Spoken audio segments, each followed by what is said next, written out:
조갑대 TV 시청자 여러분 안녕하십니까. 과거에는 6.25를 뭐라고 불렀느냐. 6.25를 전쟁이라고 부르지 않았습니다. 가장 익숙한 이름이 6.25 사변입니다. 그리고 6.25 동란입니다. 왜 그렇게 불렀을까요? 우리의 선배 세대가 생각이 있었습니다. 즉 북한을 우리 헌법이 국가로 인정하지 않습니다. 외국이 침략했다면 전쟁이라고 불러야 되는데 국가로 인정하지 않는 반국가 단체, 즉 반란 집단이 쳐들어왔다. 이걸 어떻게 전쟁이라고 부르겠느냐. 그래서 사변 동란이라고 불렀던 것입니다. 이승만 대통령은 그분의 수많은 연설 중에서 김일성이란 말을 입에 담지 않습니다. 김일성이라고 해야 될 때 꼭 스탈린이라고 합니다. 왜냐하면 김일성을 스탈린의 꼭두각시로 봤던 거죠. 그러니까 트루만 대통령도 이승만도 6.25는 스탈린이 조종한 남침이다 이렇게 불렀는데 아주 흥미로운 것은 트루만 대통령이 뭐라고 불렀을까요? 우선 트루만 대통령이 미국 시간으로 1950년 6월 24일 밤 한 10시쯤 딘 애치슨 국무장관으로부터 남침 보고를 듣자마자 한 이야기가 있습니다. We have got to stop the sons of bitches no matter what. 무슨 수를 쓰더라도 저 개자식들을 막아야 합니다. son of bitch란 말 썼어요. 그때부터 트루만 대통령은 김일성 집단을 스탈린의 앞잡이다. 뒤에는 스탈린이 있다. 스탈린이 조종한 남침이니까 우리가 강력하게 대응할 수밖에 없다. 해가지고 파병을 결심하는 겁니다. 연인은 180만 명이 한국전에 왔고 그 중에 5만 4천 명이 죽고 한 12만 명이 다쳤습니다. 그 위대한 결단의 출발점이 바로 son of bitch라는 욕설에서 출발합니다. 그 다음에 1950년 6월 29일 기자회견에서 아주 흥미로운 정의를 내립니다. 트루만 대통령이. 이것은 밴디트 레이드라고 합니다. 밴디트 레이드. B-A-N-D-I-T. 밴디트 레이드. 쉽게 말하면 마적단 습격 사건이라는 겁니다. 밴디트라는 말은 무슨 뜻이냐 하면 유럽에서 중세 때 여행객들을 노린 강도단을 말합니다. 그걸 주로 밴디트라고 그래요. 우리로 말하면 가장 적합한 용어는 마적단이라고 봐야 됩니다. 양민들을 괴롭히는 마적단 습격 사건입니다. 레이드 습격 사건이죠. 그러면서 유엔군 그리고 미군의 개입을 뭐라고 불렀느냐? 폴리스 액션이라고 했습니다. 마적단에는 군대도 나올 필요 없다. 폴리스 액션이다. 경찰이 진압한 것이다. 경찰 진압행동이라고 했습니다. 폴리스 액션 이렇게 부른 이유는 있습니다. 이걸 전쟁이라고 규정하면 선전포고를 해야 됩니다. 선전포고를 하려면 미국 의회의 동의를 받아야 되는데 그 필요 없다는 거죠. 진압작전 하는데 마적단이 쳐들어왔는데 그냥 세계의 경찰인 유엔군의 일원으로서 미군이 참전해가지고 진압한다 이렇게 돼버린 겁니다. 아주 멋진 규정 아니겠습니까? 그러니까 우리가 이승만 대통령이 그리고 우리의 선배 세대들이 6.25 남침을 전쟁이라고 규정하지 않고 사변 동란, 즉 반란을 일으켰다는 거죠. 반란으로 규정한 것은 아주 트루만 대통령과 이게 호흡이 맞는 그리고 정확한 규정인데 왜 그렇게 해야 되느냐 하면은 김일성 집단, 김정일, 김정은 이 북한 노동당 정권을 우리 헌법이 절대로 국가로 인정할 수 없기 때문입니다. 우리 헌법은 우리의 영토를 불법 점검하고 있는 반국가 단체로 규정을 하고 있습니다. 지금까지 이것을 유지하려면 사실은 6.25 남침이라고 해야 되고 전쟁이라고 붙이는 게 좀 끔찍합니다. 그러다가 1970년대 무렵부터 외국에서 코리안 워라고 부르니까 그게 한국으로 들어와서 한국전 하게 되었습니다. 그렇다고 6.25 동란이라는 말을 쓰지 못하는 법은 없습니다. 한국전이라고 쓰든 뭐라고 쓰든 이것은 불법 집단의 불법 침략이다. 밴디트 레이드다. 이렇게 불러야 마땅하다는 생각이 듭니다. 이 명칭 문제가 왜 이렇게 중요하냐 하면 역사적 사건에 대해서는 어떤 식으로 부르느냐가 중요합니다. 특히 남북 간에 이념 전쟁을 하고 있는 입장에서는 용어 하나하나가 무기입니다. 용어를 잘못 쓰면은 우리가 무기를 잘못 쓰는 것처럼 져버립니다. 용어. 저들을 반란 집단을 진보라고 불러줘가지고 한국 보수가 이렇게, 한국 우파가 대한민국 세력이 이렇게 지금 코로나로 몰린 것 아니겠습니까? 용어 정확하게 씁시다. 6.25 용어 정확하게 씁시다. 자, 또 한 예가 있습니다. 링컨, 에이브람 링컨은 변호사 출신입니다.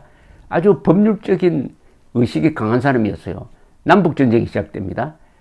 남부 10여 개 주가 똘똘 뭉쳐가지고 미 연방에서 탈퇴해가지고 자기들끼리 컨페더레이트라는 걸 만들어가지고 말하자면 반란을 일으키는 거죠. 그게 남북전쟁입니다. 시빌워라고 그러죠.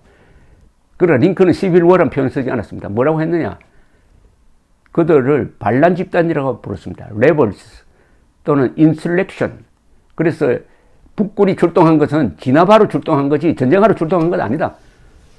트루만 대통령이 북한에 대해서, 이승만 대통령이 북한에서 한 이야기와 똑같습니다.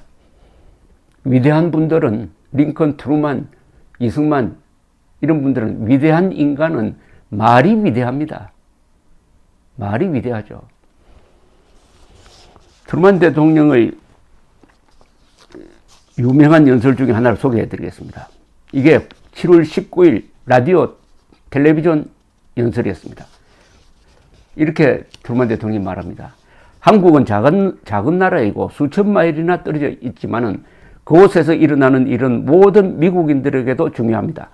공산군의 공격은 국제 공산주의 운동이 독립국가를 정복하기 위하여 군사적 침략을 서슴없이 하고 있다는 점을 확실히 보여주었습니다. 이런 침략 행위는 모든 자유국가의 안전에 심각한 위험이 됩니다. 이는 사람들이 자유와 평화 속에서 살 수 있는 세계를 만들고 싶어하는 자유국가의 노력에 대한 직접적인 도전입니다. 정면으로 그런 도발을 하였으므로 우리도 정면으로 맞서야 합니다. 이 문장입니다. This challenge has been presented squarely. We must meet it squarely. squarely. 정면으로 도전했으니까 우리도 정면으로 대응한다. 이어서 이런 이야기를 합니다. 유엔과 회원국들의 행동은 중대한 의미가 있습니다. 자유세계는 불법적인 침략을 무력으로 응징할 것임을 명백히 한 것입니다. 그래서 우리는 육군, 해군, 공군을 보냈습니다. 지금 이 전쟁에 걸려있는 것은 세계의 평화와 미국의 안전이기 때문입니다. 공산군이 한국을 침략하였다는 것은 다른 나라에 대하여도 그렇게 할 것임을 보여줍니다. 자유국가들은 이러한 공격에 대비하여야 합니다. 나는 자유의 대가가 매우 비싸다는 것을 잘 압니다. 그렇지만 우리는 대가에 구애받지 않고 무슨 수를 써서라도 우리의 자유를 지켜낼 작정입니다. 우리를 위해서일 뿐만 아니라 모두를 위해서입니다. 창조주께서 인간을 지으신 목적대로 살기 위하여는 자유와 평화가 필수적입니다. 이것은 과거에 우리를 인도한 신념이었고 다가오는 어려운 시기에 우리를 강하게 만들어줄 신념이기도 합니다. 그런데 공교롭게도 1950년 7월 19일 이때 이승만 대통령이 트루만 대통령에게 친서를 보냈습니다. 그 편지에도 아주 멋진 말이 나옵니다.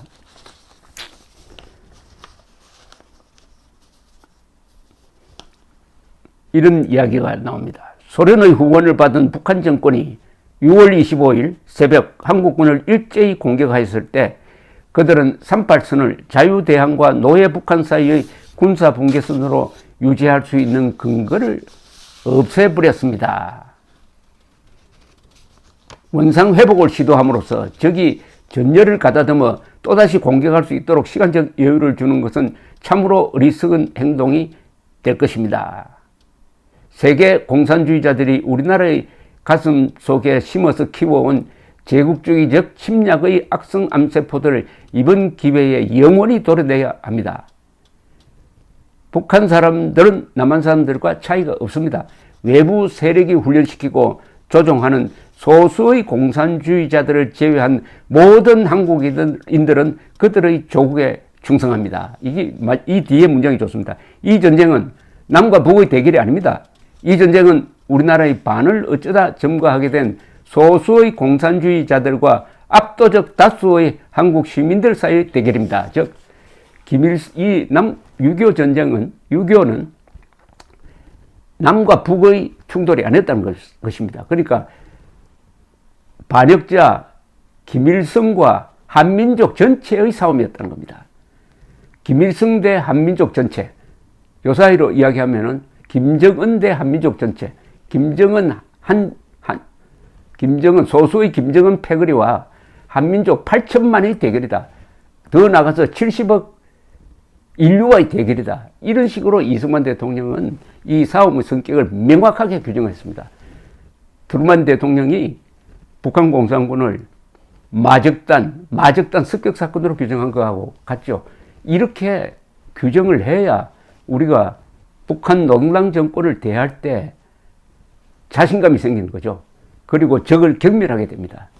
한편 문재인 대통령은 북한에 가서 자신을 남쪽 대통령이라고 격화시키고 김정은을, 아들뻘 되는 김정은을 국무위원장이라고 마치 상관 대우해 주었습니다. 이런 가치관의 전도 현상, 거꾸로 뒤집어지는 현상을 막기 위해서라도 국민들에게 진실을 알려주는 노력을 하겠습니다. 여러분들도 많이 협조해 주시고 이런 동영상을 많이 확산시켜 주시기 바랍니다. 감사합니다.